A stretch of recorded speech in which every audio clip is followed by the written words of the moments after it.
আসসালামু আলাইকুম। আশা করছি সবাই ভালো আছেন। তো আজকের ভিডিওর টপিক হলো যে কিভাবে বাইন্যান্স মার্চেন্ট ট্রেডারগুলা পুলিশের হাতে ধরা পড়ে, আর যারা বাইন্যান্স ইউজার আছেন তারা কিভাবে সঠিক নিয়মে রিস্ক মুক্তভাবে ডলার বাই সেল করবেন।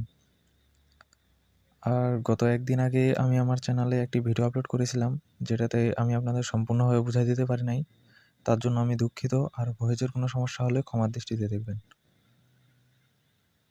আর এই সম্পূর্ণ বিষয়টি বোঝানোর জন্য আপনাদের একটি ভয়েস। আমি তো ভাই ওই বাইন্যান্সে পিটুপিতে বাই সেল করতাম। পিটুপির ভেরিফাইড মার্চেন্ট ছিল আমার বাইন্যান্সে। তো যাই হোক ওইখানে বাই সেল করতাম, ব্যাংকে লেনদেন করতাম আর কি। বড় বড় মানে দিনে দেখা যাচ্ছে যে আপনার 2 লাখ, 3 লাখ, 4 লাখ, 5 লাখ, 6 লাখ এইরকম হইতো আর কি দিনের লেনদেন। এক এক দিন এক এক রকম, কোনো দিন দিনে 1 লাখও হইতো। দেখা যায় যে মাসে আপনার 50 লাখ, 60 লাখ, 70 লাখ, 80 লাখ এরকম লেনদেন হইতো। তো আসতো, ভালো ইনকাম হইতো। আপনার হয়তো কোনো মাসে 50,000, 60,000, কোনো মাসে 30,000, 40,000 এইরকম আর কি হইতো। যাই হোক আলহামদুলিল্লাহ ভালোই ব্যবসা করতেছিলাম। তো করতে করতে হঠাৎ হচ্ছে এই গত নভেম্বরের হচ্ছে মাঝামাঝির দিকে তো আমার আমি ব্র্যাক ব্যাংকের অ্যাকাউন্ট চালাইতাম, তো বেশি ব্র্যাক ব্যাংকের কাস্টমার কেয়ার থেকে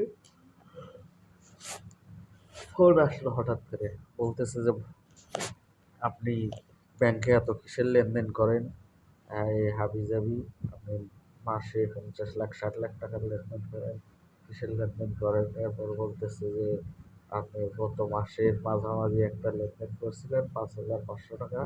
নামটা বললো, কখন করছি, কবে করছি এগুলো বললো আর কি। যে ওই টাকাটা 5,500 তো 4,500, ওইটা কিসের টাকা ছিল। মানে একেবারে ফুল হয়রানির মতো অবস্থা। অনেক হয়রানি টয়রানি করার পরে হচ্ছে আপনার এই মানে পরে আমি খোঁজ খবর নিয়ে দেখি যে ওই টাকাটা আমি টিভি থেকে নিয়েছিলাম।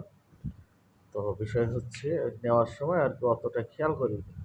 তো ওটা যে পিটুপিতে যে অ্যাকাউন্ট দিয়ে নিছে ওটার নামটা মিলছিল না। যাই হোক ওইটা আর কি অন্য একজনের অ্যাকাউন্ট দিয়ে নাকি নিছে। পরে সেই ব্যাংকের মালিকের সাথে আমি ব্যাংক অ্যাকাউন্টের মালিকের সাথে যোগাযোগ করি। যোগাযোগ করে শুনি যে তার অ্যাকাউন্ট থেকে নাকি 5 লাখ টাকা নাই হয়েছে।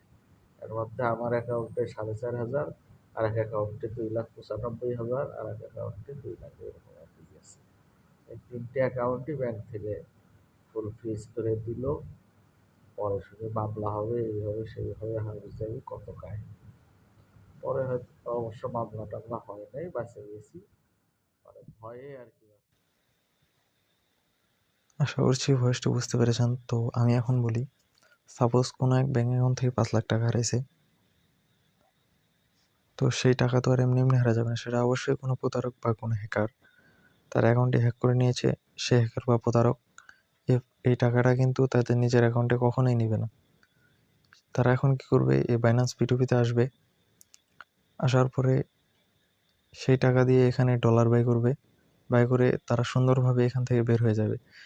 এখন যার অ্যাকাউন্টের টাকা হারাইছে সে এখন কি করবে, যে অ্যাকাউন্টে সে তার টাকাটা ট্রান্সফার হয়েছে ওই অ্যাকাউন্টের মালিকের নামে পুলিশের কাছে কেস করবে। পুলিশ এখন সেই অ্যাকাউন্টের মালিককে ধরবে। এভাবে পিটুপি ট্রেডারগুলা পুলিশের হাতে ধরা পড়ে। এবং এখন আসি আপনারা কিভাবে সেফলি ডলার বাই সেল করবেন। আপনারা পিটুপিতে যে কোনো এক মানুষের কাছ থেকেই ডলার বাই সেল করবেন এবং বিশ্বস্ত হবেন, যাতে করে কোনো সমস্যা না হয়। এটা আবার আপনারা ফেসবুকেও করতে পারেন, যাতে করে কোনো সমস্যা না হয়। আর 2-3 টাকা বেশি নিবে, এটা স্বাভাবিক, বেশি নিলে সমস্যা নাই। তো আপনারা তাদের কাছ থেকেই ডলার বাই সেল করবেন, সেফলি থাকবেন। আর ভিডিওটি ভালো লাগলে অবশ্যই লাইক, কমেন্ট, শেয়ার করবেন।